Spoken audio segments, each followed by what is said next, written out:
Welcome to the Music Mission. My name is Panagiotis Karamanos.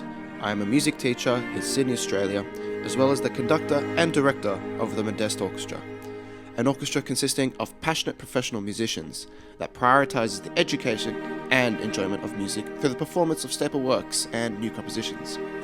All recordings you hear, including this background music, come from our public performances, which you can find on YouTube if you search up Modest Orchestra. This podcast is designed for all lovers of music, no matter your musical preference, experience, or expertise. Now on to today's episode. Hello and welcome to this week's episode. On today's episode, I have a guest with me, Logan Birchall, who I met 3 years ago, was it? Yeah, something like that. Yeah, we started playing at SYO together.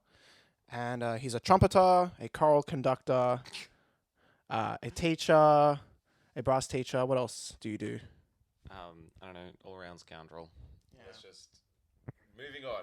Okay, moving on. And today we're going to talk about how to teach beginner brass, because that's something that we always talk about all the time. And we're always trying to improve upon. So we've got some notes here on the table. And we're going to cover a few things. First one going to be buzzing, open throat, reading, and keeping your students hooked. Logan, would you like to open with how to buzz? Or how do you teach your students buzzing? I suppose. Oh, and also, here's a cool little tip when you hold a microphone. I learned on my first prac is you actually put your thumb here. And that's actually how close your mic's got to be the whole time. And see how it's actually pointed at my mouth? Yeah, think of your microphone as like a torch, and that's how you hold it. So there we go. Because I noticed you're holding it around the place like this. Yeah, I do all sorts of things. Yeah. I hate using microphones. Yeah. They make me sound weird. Yeah, so I just do this. So you can start off like this, and then eventually you learn to just do it without the thumb. Yeah. So... And don't be scared to put it close. So... ASMR. But like, I suppose a lot of this is pretty fresh because now it's the start of the year, and we've just... Oh, I've definitely picked up heaps of more students. A lot of beginners, a lot of not quite so beginners, but, you know, some of them need to go back to their fundamentals as well. Yeah. So...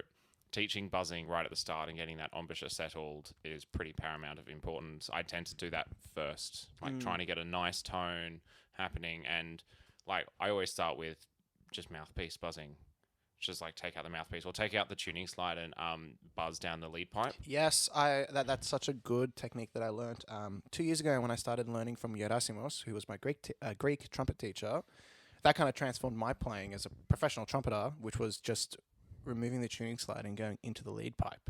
And so that's something I do as well with my beginner kids, because it kind of emulates the resistance in the trumpet, but, you know, is buzzing exercise. Yeah, I feel just buzzing with the mouthpiece is, you know, what it is. But if you add the lead pipe there, then there's an extra, like, you know, 15, 20 centimeters of pipe that you have to really project down, and it will give you, like, direction, and you have to push that air through the lead pipe properly to get some like solid buzzing, and then once you put it back in, it makes a hell of a lot of difference and really improves the tone and like the core of the sound of your beginner students. Yeah, this guy, when I was at that trumpet workshop on Sunday, he even told me that he actually doesn't get his students to buzz into a mouthpiece full stop until they're like second grade. He only does lead pipe buzzing. Because he said, because what's the point of buzzing into a mouthpiece? Well, for me, I just so the kids get used to the feeling of taking it all apart and doing a very small thing of just getting the lips buzzing, getting them vibrating as they're supposed to, but not having to hold up the whole instrument, so they don't have to, like, especially for smaller kids. And not worry about notes. Yeah, and not worry about notes, not worry about anything. They don't expect it to sound great. They not put pressure on themselves or tensing or anything. Yeah. Because it's just like a weird duck call or buzzing noise. Yeah, and so his theory was, well, that all of what you just said. Yeah. But the mouthpiece, it's a bit different to a trumpet, right? Yeah. But lead pipe buzzing is closer to trumpet playing than just mouthpiece buzzing. So he says their development, it actually goes a bit back, and it's not backwards, but you get more out of it if you don't mouthpiece buzz and you just lead pipe buzz. With your littlies, he said. Interesting. Yeah, then he said after like grade 2, and I was like, okay, that might be a bit too late. I'm not sure actually because I haven't tried it. He says then he'll Yes. introduce mouthpiece buzzing, and then grade 7, he'll be like, okay, now free buzzing. So he introduces free buzzing quite late. Is that something you ever do, free buzzing? Because I haven't done it. I never do free buzzing. Okay, good, because I find it useless personally. Yeah, I don't know how to do it. Like I tried all. That's it. Yeah, but it's totally different with a piece of metal pushed up against your face. Yep. I don't understand free buzzing at all. Well, in order to free buzz, I've got to put my teeth on my lips, like that almost, like I'm doing that, like a V, Yeah. and then I can free buzz. That's how I do. I can't actually free buzz, like with an embouchure. Yeah, I find it useless. which is so nonsensical. Yeah. Oh, it seems that way to me. I'm sure this guy does really well and has excellent students. Yeah. But I don't see any sense in that. No. It's an interesting thing. But what do you do? So like we both teach, beginners all the way through to high school, I guess. I think. How do you deal with a kid that can't buzz? I I like your hesitation there. It's like, I'm so good. None of them have had that issue. That's the. Well, it happens. I tend to, like, I had one this past week who was struggling to buzz, and I literally just got him doing it with like more breathing and went through some basics of breathing so he could have a bit more air support. Yep. And just the higher pressure of air, just forcing the sound through the mouthpiece just instigated it. And once it sort of starts to happen, and they sort of get used to the feeling of what's going on in their lips, Yeah. from there it's easier. Okay. They will just sort of get used to it. I don't know. What do you do? Well, I have a very cool trick, and it involves a mouthpiece and a straw. You know those Yakult drinking straws? Oh yeah. Yeah. So if you notice on the table in front of you, there is a Yakult straw, handed to me by my Greek teacher in Greece. And what I want you to do is actually, here, I'll hold the mouthpiece. So put it between your lips, and just blow. Great. Now what you're going to do is you're gonna feed your mouthpiece over the top, and I want you to push it hard enough to create a seal, and just keep blowing. Right? Take a deep breath and do it again. Okay, I want you to do it again, but blow harder. Okay, that didn't quite. It didn't work. The cool trick didn't work. And make sure you're pressing the mouthpiece like playing pressure. Okay. Let me set up with proper posture. Okay, proper posture. Because posture is important. Don't put it too far. Don't put it too far in. Okay, so put it over.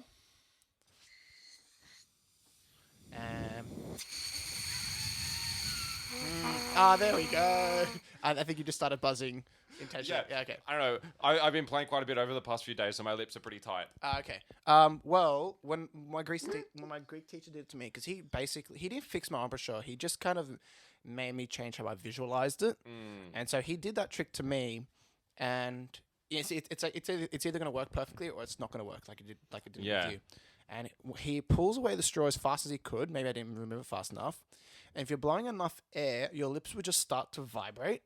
Yeah. And he goes straight away.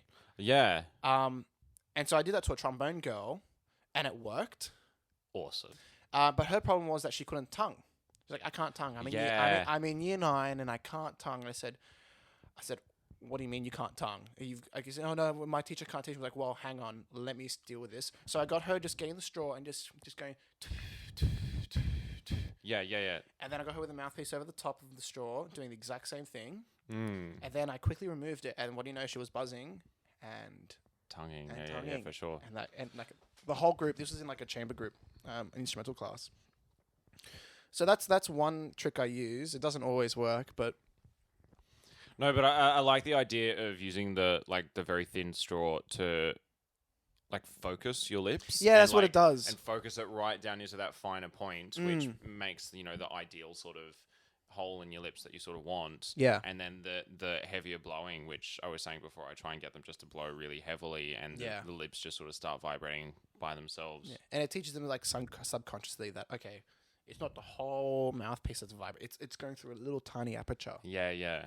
So that's a really cool trick. You're free to use it. It's called the Yerasimo Iwanidis That's his little technique. So that's my little trick. I've always got like that batch of straws in my case at all times. So that's yours to use. I tell my students because I don't want to reuse it. Yeah, no. I don't know what I'm going to do when I run out. I think I'm just going to go buy a bunch of Yakult and then just like... it's like, oh no, I guess I have to have a really good digestive system this week. Lol. So, buzzing. It's quite a good thing. Yeah. I guess it's our entire instrument. It's just everything stripped back to its fundamentals. Mm. So when there's problems with technique and stuff, like years down the track, often it will be caused by like a simple issue with the buzzing or whatever. So I tend to really start with it and just get it right from the get-go, or just have the students know vaguely how it should feel and how it should work. Yeah. And then give them exercises like just get them to do long notes. Nice. Just pick, like, especially before they really know any notes, just like press down any button and play a note and hold it for quite a while. Okay, so as a professional player, you know how we have tight corners basically through our entire range? Yeah. Especially as we go low. The tendency of most players is to relax it. And that does give support and, it has a lot of problem. In little kids, it's hard to teach them that. So you do the classic, like, loose, tight, loose, tight. When do you get rid of that mindset of excessive pivoting in... Yeah. Because I know that's a thing I teach the advanced ones, and juniors, you can't teach them that because they're just not coordinated enough. But I haven't had any kids in between where I've kind of said, okay, we need to start moving away from this idea of pivoting the mouthpiece and excessive tightening of the corners. You actually got to maintain it throughout your range. Yeah. So this is a bit of a can of worms. Yeah. With me, because I was pretty bad. Like, I had a lot of extraneous lip movement going on and a lot of weird head stuff going on. I suppose it... Would you consider it an advanced technique, or would you consider something we should teach them from the age of like year 8, for example? Well, in my situation, I had to, it was like first, second year uni, I actually was doing some research and stumbled upon the story of this guy, and he wrote like his Maggio method. Do you know the Maggio method? No, what's that? So it was a guy who was a top player, in an accident. I think it was a car accident. His lips got cut up really bad. Oh. So like all the muscles and stuff were damaged, and he had to stop becoming a player. So what he did, he actually, after he healed somewhat, revisited his technique from the ground up. And in the Maggio method book, there is this, like, you can see it clear as day, or I can see it in my head clear as day. There's a picture of a monkey. And like an ape, like, right? Okay, you're looking at me like I'm weird. And it's probably true.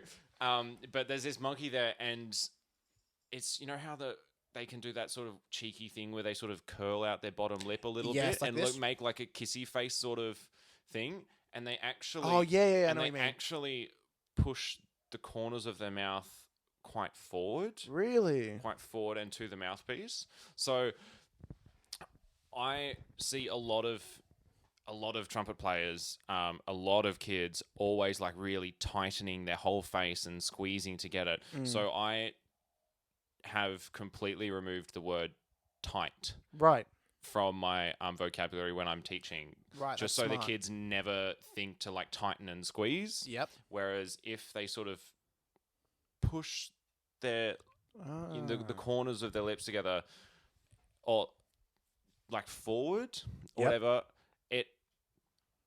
I don't know, it's an ongoing experiment that I'm still doing, but it seems to be working so far. I'm not having troubles with my students. Okay. I just emphasize... No cut to the top register?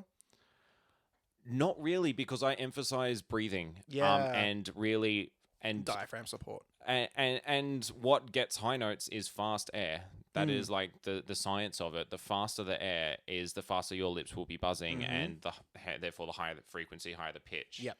So I mean, a lot of us have seen that video of that Yamaha robot trumpet with like rubber lips, and they've just put a hose to it, and the faster they push the air through the trumpet, the higher it plays. Yeah. Yeah. So like, so initially you sort of tell them to play louder Mm-hmm. because more air means they're like using more air support, and that will in turn push the air faster. Yep. But the goal I set for my students is high notes means faster air Yes. for sure. Mm.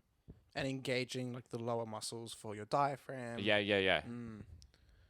Yeah, 'cause especially when I guess firsthand, because I haven't, well, at least this year, 2019, I haven't really had any personal trumpet students, and so all of this new way of thinking, I've just kind of applied it to myself before I've been able to give it to students. Yeah. But I have been able to teach my students that I'd taken instrumental classes and a couple here and there, and straight away you can notice a difference, and their faces, they're like, "Whoa, I can do that." It's like, Yeah. you can. And so doing it that way, they develop like air support early on, and so they still get their high notes, but at no point do they start squeezing and tightening things And closing their throat. and closing their throat and raising their shoulders And doing all that stuff. and doing all that stuff, which so far is working pretty well, and I like it. Yeah. That's good. And that kind of leads us to our next point, which is playing with an open throat.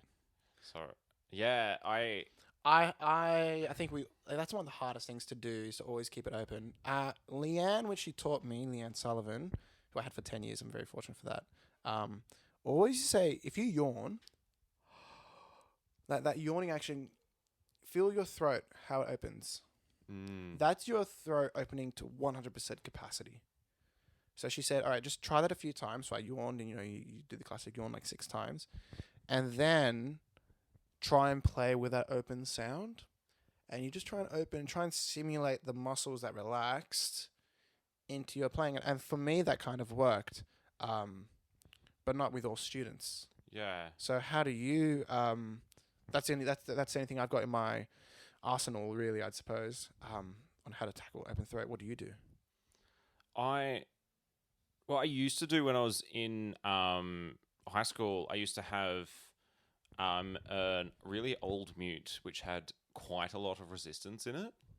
Like a straight mute or a practice mute? Like a practice mute. Oh yeah, was it the stone lined one, the really really heavy like white one? I honestly could not tell you what it was. Like it was super old and beaten up. Yeah, I think we remember all had actually one. playing with that, and that resistance sort of forced your throat to Really? be open. No, I've never tried that on my students, and I am slightly Hesitant.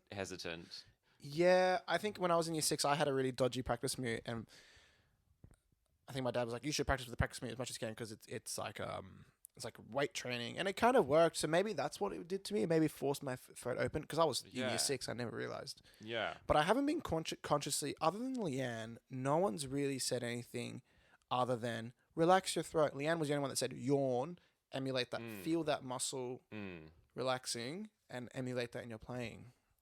Yeah. What's Paul? Because your teacher is Paul Goodchild. Yeah, no, I am far too blessed with that one. So he actually does. I don't remember speaking about this explicitly with him, but he does a reasonable amount of singing. Oh. Like during the lessons, and he's definitely before like made me sing lines and stuff to him. Singing's always good. And following on from that, being in choirs and stuff all my life, and learning tips and tricks about classical music singing and how they open their throat and how they adopt different vowel shapes to for their singing, but using the same on trumpet to like open the throat and just sort of do all sorts of things. There is really interesting and beneficial. There's a lot of information there, and not being a trained singer, I don't know all the ins and outs of it, but like if I can recommend, for so many reasons other than just having an open throat, like join the choir, learn to sing, do lots of singing, because it's so good for your ear and your reading, like being able to sight sing. I agree with that so much. Like before I went to uni and I was forced to do solfege and sing, random intervals, my sight reading on trumpet was really bad. But the second I could sight sing and get the pitches, with my voice, all of a sudden on trumpet I was getting intervals I never dreamed of being able to do when I was in year 12. It's awesome. It makes such a difference. They're so interconnected. It's so interconnected, trumpet playing and singing, and it's something I don't do enough of. Yeah, I feel brass playing and singing is in a lot of ways very much the same sort of thing. However, with brass playing, you obviously have a chunk of metal that it's like almost an extra filter that you're putting on the air and throat and mouth and what you're doing. You just have an extra filter which makes the sound. Yeah. And I guess another thing, just to go off what you just said, I guess it is, out of all the instruments in the orchestra, brass family is the closest one to the human voice, because think about it. A clarinet needs a reed to vibrate. So does a bassoon. A drum needs skin to vibrate. A violin needs string and a bow. What do brass players use? The human body. We're the only instrument that actually that vibrates part of the human body to create sound like singing. And if you notice, which I've always found quite fascinating, our warm-up routine is so close to vocal majors, and how long we can practice for, and our practice structure. Okay, no, I haven't thought about this, but this is like... Well, because I have like expanding my mind. Sorry, your mind is about to be blown. Exactly. I have a lot of singing friends, and I've talked to them. How do you warm? Oh, I spend 30 minutes doing this. I go, that's not unlike trumpet. And then it's like, how long can you practice in a single session? Oh, about an hour. I mean, I can push 2, but at that point, it's like, what's the point anymore? I'll practice, 4 hours a day if I have a really heavy schedule. But I'll have to have many breaks throughout the day. Yeah. And then I'll have to do a warm down and go, okay, so what do? We practice this. We practice like arpeggios. I go, oh, that's nothing. That's similar to lip slurs. Yeah. Yes. Yep. Yeah, and just flexibility exercises. Right, and they go, they do all of that, and they do their... Sorry, what was that? They do what? Yeah, great. Yeah. As you can tell, I'm definitely a singer. We have our Clark studies, and they have the very similar things. If you look behind you, there is a sheet that says singing warm-up exercises. Grab that. Yeah. That's from one of the teachers at Kambala. And look at that. Doobie doobie doo. And nya nya nya nya nya. Blah blah blah blah blah. Doobie doobie doobie doobie doobie doobie doo. Bum ba ba ba da ba da.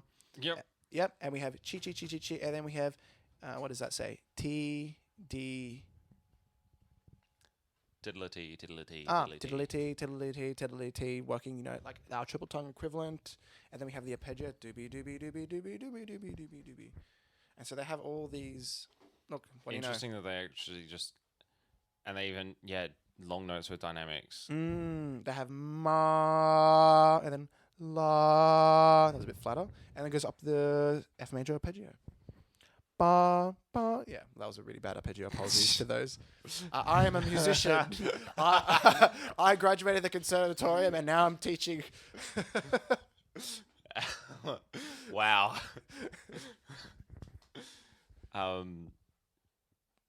Yeah, cool. So I think that's just... Have you ever... Has you ever thought about that? Not about that specifically, but I've definitely keep looking to singers for different tips and tricks that they do with their breathing, with their throat, with their approach to a lot of different things. With their throat. Yeah. That's actually...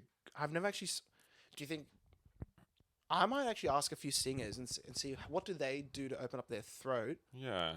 And then see if there's anything I can apply to my trumpet teaching, because I think that would be... Yeah. That would be very cool. Yeah. Because I haven't really encountered many brass players that know exactly how to teach that. But singers, that's their voice, their throat. Yeah. So they have to know how to... Yeah. On the other spectrum of open throat stuff, I had a beginner this week who is like going red in the face every time he blows a note because he's squeezing so much. Like sound is barely getting out of the instrument. Yep. His neck, you can see it literally swell in size because like everything is tense. And you don't want that. Well, not at all, but I'm sort of struggling to find ways to relax it. Like so far, what's been working the best is getting him to play low notes, and just play them really quietly, and long notes, and just trying to physically get him to relax as much as possible, and then play notes that are, the most relaxed notes we have, and go that way. Have you thought about giving him a trombone mouthpiece just as an exercise? and saying, I want you to buzz into this thing. Because trombone, you can't really squeeze because you need so much air for it to happen. I have not thought about that, but oh my god, I'm definitely trying that. I'm stealing this. Yeah, you're welcome. I can play. I play tuba now, just so you know. Mark Granderson said, "Hey, Penny, can you?" No, he said to me, "Oh, we have no tuba player in orchestra for our upcoming music festival." And I said, "Well, I can play tuba. I can't." And he goes to me, "Great, here's the part." I said, "Mark, I can't read bass clef that low." And he looked at me. He said, "You're a music teacher." I said, I said, "Look, hey, it'd be fine, but I would much prefer this in treble clef up 2 octaves in trumpet key, brass bandy stuff." So now I'm playing tuba and reading it like a trumpet because it's a B flat tuba. Oh my goodness. Yeah, it's great. And then the first rehearsal was the first time I played. And he said, "Oh, that sounds pretty good." I go, "No, I was sight reading." He goes, "What?" I go, "Yeah, look, I didn't realize we'd be doing Tutti today, so I thought it was next week." Anyway, that was a bit... Like, wow. Okay. That's a bit of a tangent, but I'm quite good at tuba now. But the first thing I noticed was how much air you need to play tuba. Yeah. It's ridiculous. No, I'm like, you don't understand. I'm sorry, you actually don't understand. Trumpet, you can play 16 bars, no problem. With tuba, you can play half a bar. It's like... Like, actually, the act of... is exactly how much air you need to play tuba. Wow. So the bigger the mouthpiece, you just physically, you can't... How much resistance do they have? Like tuba? None? 0. I'm not even kidding. I mean... Wow. Like, because the ball would be just so wide. Yeah. It like touches your nose. And when you play low notes, a low B flat, your eyes vibrate because of the jelly, and you actually can't read the music. It's a very... When you play fortissimo and you play... and the whole instrument's vibrating, everything's vibrating, and the sheet vibrates slightly. Apparently it's a common thing, and everyone's like, yeah, we just get used to it. Oh my god, I'm never playing tuba ever. But personally, I think tuba doesn't interfere with my trumpet embouchure nearly as much as trombone. Anyway, but I'm used to it now. I switch between the two so frequently, there's no damage.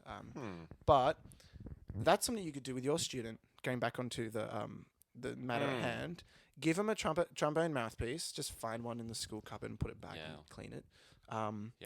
And just say, "Oh, actually, I want you to try and buzz into this," and just get them buzzing.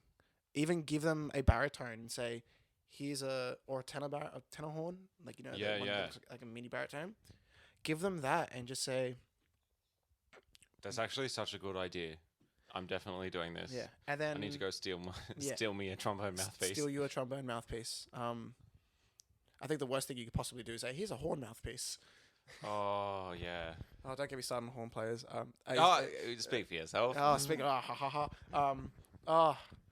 One instrument that I hate is a mellophone. Yeah. Do you know what a mellophone is? Nope. It's a French horn but reversed, and it's in B flat. So it's essentially it's in F, but so it's in F, the key of F, but the horn is in B flat. So it's like getting a French horn, a B flat French horn. Yeah. So it's like and we all know that when you play horn, that's the worst thing you can do, which is learn on the B flat side, because when they get to the F side, they'll hate it. Yeah. Guess what? We do that, and this makes no sense. Why are these instruments a thing? They sound horrible. You can't hold them, and they're all out of tune, and they're the bane of my existence. And the mouthpiece is basically a trumpet. Wait, are you talking about French horns or mellophones? Mellophones. No, I love French horns. And then part of the reason is, and it's a good reason, but it's also a bit of a conflicting one, which is it makes it more accessible to the girls. And that way they're more likely to continue. They'll get private lessons, and when they get private lessons, it's like, all right, here's a French horn, now go learn. So it's more of a long-term game, whereas short, like when they do switch to French horn, they do tend to not do well. And like I've got a few, and they go, "Oh, this is really hard." I go, "No, it's fine, relax." It's like, because the harmonics are so close. I figured out how. Yeah, I picked up 2 new horn students this year. And which I'm so excited because I really haven't had many horn students. There's just none of them around. That's your first instrument, isn't it? Horn? No, trumpet was my first. Then you switched to horn. I did both through high school. I got sort of bursaries because the school orchestra didn't have a horn, so I was playing both trumpet and horn in the school orchestra. But yeah, it's interesting. But these students have already been learning for a few years, from another teacher. So coming to them, they already have a lot of the basics down pat. So it's less basic foundation technical stuff and more like music making, Yeah. which is a nice way to teach. Nice. That's pretty good. So, yeah, what's our next thing to talk about? Reading. Oh, reading. Oh Ah. my god. Okay, the business that I work for, they actually, we contract out to a lot of local schools, and from like an example, this past week, there was a bunch of my students, because I'm the brass teacher at that school, Right. as well as their junior band conductor. So they've had one, perhaps 2 lessons, and they're already starting in band, Oh. which is a Good really interesting thing. And bad. Um, Yeah. So what I'm actually thinking of doing a lot is during those band rehearsals, put a strong emphasis on reading and like rhythmic sort of dictations and singing and sight singing and clapping together. So a lot of more basic musicianship skills as sort of a musicianship class where they also play bits and pieces after we learn what it is. And that way I can take over a lot of that reading pedagogy from their private instrument tutors who can teach them the basics of their instrument. Yeah, that's a good point. And that's something I've been really focusing on a lot this year. Prior to finishing uni, when I had my students throughout high school, throughout uni, I really taught mostly sound and reading. I never really had much of a methodology. What's the word? Metho. Please help. No, You're enjoying me stuttering. Methodological. Oh my goodness. Methodology. Methodology. Thank you. That was a bit embarrassing. I might cut it out, but also I think it's funny for the listeners of 3 people. I just kind of just taught them and just like would help them with this is how the rhythm goes. But now we've got a Kadai based approach to rhythm, which is most band books start with semi-breves and like they say like spend like 3 pages on semi-breves, then minims and now I'm on to crotchets. Yeah. Whereas our Kadai approach is basically teach them all the rhythms straight away because they're smart enough, and you'd be surprised. Teach them on a semi-breve, minim, crotchet, and quavers. Yeah. And we call the quavers tartes. You don't have French time names? Tafatefi, tafatefi. Yeah, I know a different system, but I get what you. What's one you know? Ta, ti, ti, tika, tika. Yeah, that's Kadai. Yep. Yeah. Is that the Kadai one? Not that's the actually French Kadai. one? Yeah. So T, T, T, T, tika, tika. That's actually Kadai. Yeah. This is the French one, which is tafatefi, ta, te, ta. I learnt Takademi in university, which was Takademi, ta, di, ta. Which is, I've now started to default to French because I've been using it so many times. But for triplets, I still use Takademi. I go Tavakidi Dama, Takida, which is a lot easier than Tafatefi. I can't quite do it. Yep. I just like the Tavakidi Dama is much better for triplets. Yeah. Anyway, kids love tate. And you're like tate, ta, ta, and just drilling the rhythms. And teaching them to count 1, 2, and 3, 4. We're really I go for that heavy. Yeah, I wasn't really that much of a heavy rhythm person because I didn't learn rhythm. I taught myself basically until I got a tutor, and he just said, "Oh, you can read rhythm fine." But I mean, remember when we first started playing together? And like you probably noticed, my rhythm wasn't quite so strong.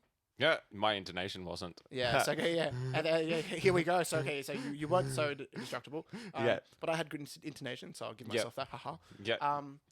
And now that I do have the Tavakidi Dharma going through my head and Takademi going through my head, because they still are my defaults. I'm slowly going to French, but they'll take ages. My rhythm perception is so much better. So much tighter. And I used to think, but the kids won't like it. I was like, it makes it. But they do like it. It's really weird.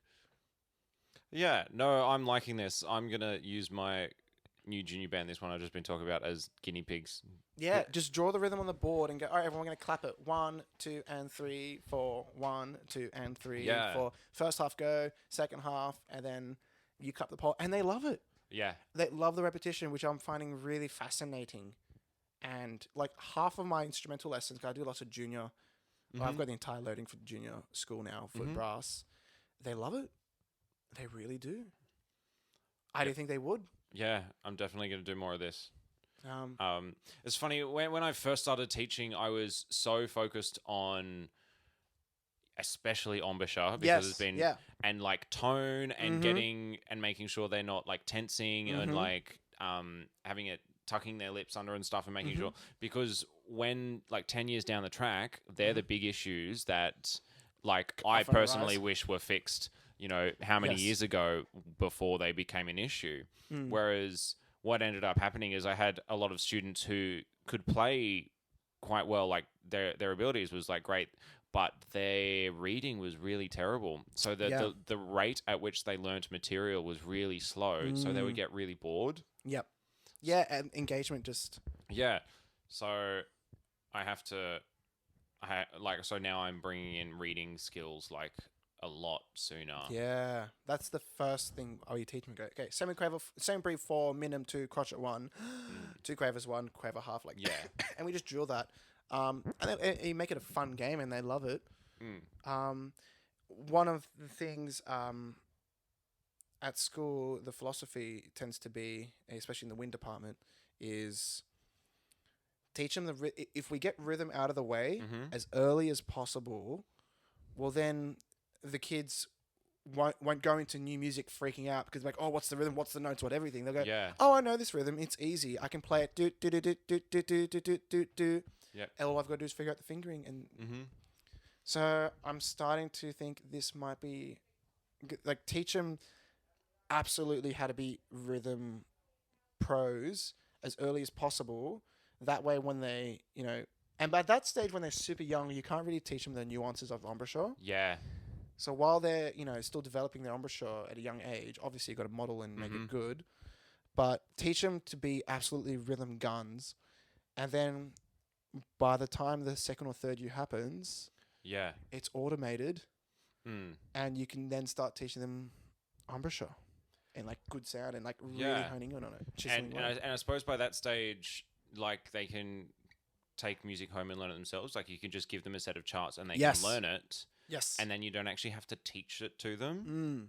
Then when they come back in, you can teach more important things, or you can teach more in terms of style and musicality and energy and like how to actually play it instead of having to go, no, that note is a C.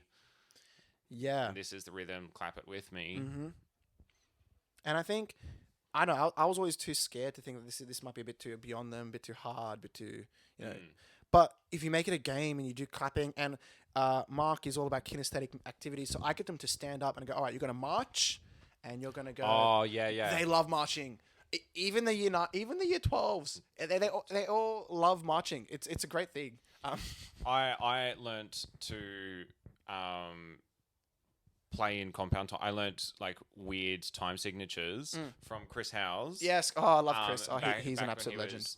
Teaching me when I was in year 9. I had him in year 9 elective music. And we would march to the beat of compound time signatures. So breaking them into like 2-2-3 or 2-3-2. 1-2-1-2, 1-2-3, 1-2, 1-2. Yeah. 1-2, yeah, sure. And it would be step, clap, step, clap, step, clap, clap, step, clap, step, clap, step, clap. And and he would rather mortifyingly parade us around the school marching in different compound time signatures, which is such a Chris House thing to do. It's such a Chris House thing because to do. he's such a troll. I love that, man. But yeah, I've never had any issue with compound time signatures. Everyone sort of gets scared of them and can't count, and like the amount of choirs I'm in, singers can't count to save themselves anyway. No. Don't tell any of them I said that. No, neither did I. But yeah, compound time signatures, definitely walking and active things, getting the kids moving is so important. Yes. Really effective. Year 8 classroom music, we learn Carmen, and like they go dun dun ta teffy tuffa teffy ta teffy, and they're actually going ta da da da da da da da da da da dun da da da da da da rotate, and we teach them a dance, and like they put hands in the air for sparkle fingers and the crescendo, and like you teach them all these different like how to patch it, how to clap it, how to then it's a partner dance and it's a whole circle dance. And and they've heard this piece like 20 times all of a sudden. Yeah. And they're listening to classical music and they're having fun. And they're learning, oh hey, classical music is fun. And so marching is fun. Yeah. I mean, we love it. If I was to get you up and go, all right, we're gonna like dance to the Rite of Spring right now. Oh my God. You're smarting right now. Yeah. It's not above kids. It's not above anyone. Everyone loves that. It's innately human thing to do, which is to dance to music. Yeah, and once you're with kids, and you sort of break down those barriers of nervousness and not wanting to appear foolish in front of their peers and whatever, and once you can sort of break through that and get everyone to just be like have a great time, throw all, I can't think of the word. All pride, embarrassment out the window. Throw all. It's like apprehension. Okay, we'll go with that. Sure. Or worry or whatever. Yep. It's a specific word and it's bugging me. Okay. Now. We can I edit just this whack out. the bug out of the way, so that'll help you. But yeah, once they get all of that out of the way and actually, just be idiots together. Yep. They'll have a great time. They love it. Yep. And just the class gels so much more. And they will listen to you more and you connect with them better. Yep. And everyone's just like learning and having a great time. And it's so effective. And then they just come out loving you as a teacher. Yep. They come out learning so much more than they ever would have before. Mm-hmm.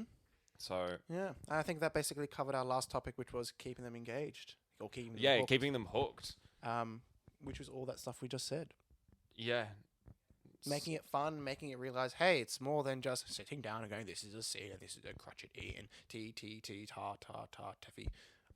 Yeah, I think it's a kinesthetic whole body reaction you have. And like so many teachers are very, very diligent about following the music and everything that's written on the page. But there's so much more to music that's not written on the page. Yep, and I think that's why we play really well together in orchestra, because we both get it.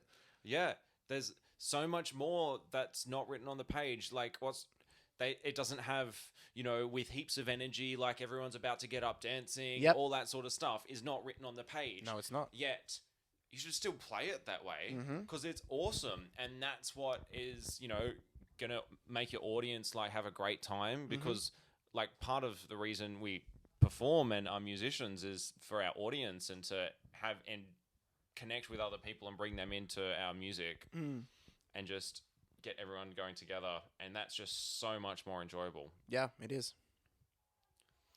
So with that, I think that was a very good closing statement. So should we end it there? Cool. That was a good first podcast. Did you enjoy that? Oh yeah, I'm still worrying about that word that I can't figure out what it is. Come on, you can do it. I really can't. No, you can't. Okay. I really can't. Well, that was a very definite no. Like, I can't. There's no chance. Where is the thesaurus? Like a thesaurus? Well, we don't have those anymore. I've got a book of the Lord of the Rings behind you. Do kids know what thesauruses are days? They probably don't. You know what's sad? They know what a dictionary is? Well, speaking of dictionaries, they've stopped they stopped manufacturing Greek dictionaries, Greek to English dictionaries. Oh. Just full stop. So at least according to, Mum's a Greek teacher, HSC, so she knows this stuff. They've stopped manufacturing them. So what happens when all the copies just don't? Yeah. They just stop. They just all deteriorate beyond. What do you take into an exam? Do you take in your phone with Google Translate? No. Yeah, They haven't thought this through, have they? No. It's tricky. Maybe they don't produce them en masse and you have to custom order them. I guess it'd be okay. Like that's a shame. Anyway, that's not music. But I don't think kids know how to use a thesaurus or have even encountered a real thesaurus. One of my students last week, they got one of their band pieces was Elvis Presley's Hound Dog. and like ain't nothing but a hound dog. Yes, correct. That is the one. That is the correct. Thank you. I know music. But the kids did not. They'd never heard of Elvis. They've never heard the song before. No. It blew my mind. I'm like, haven't they seen Lilo and Stitch? That's literally the whole movie is Elvis. That's how I was exposed to Elvis. I was like, oh, Lilo and Stitch. Like, oh, cool. Who's Elvis? They just had no idea, and I was ready to email their parents and just tell them that they'd failed as parents. Oh, that's a bit tough. Your kids don't know Elvis, but then again, I can see that's a bit justified and warranted almost. That's very sad. Yeah. But don't worry, they full well know who Elvis is now. We gave them an education. Good, they need to know who Elvis was. It's very important. So yeah, all right. I think we'll end it there. Thank you. Thank See you later. Thank you, Logan. But we'll have you back because it's fun talking to you. Ew. And I think you get the vibe of this podcast. So Oh, sick. sick. So with a QUE SI. Obviously. Yeah. There's no other way There's to a spell. silent K in there somewhere. Is there? There can be. There can be. There doesn't have to be. It's optional depending on what the listener wants to input. Anyway. But we digress. Cool. All right. Thank you. And I guess we'll see you next time. Bye. Bye.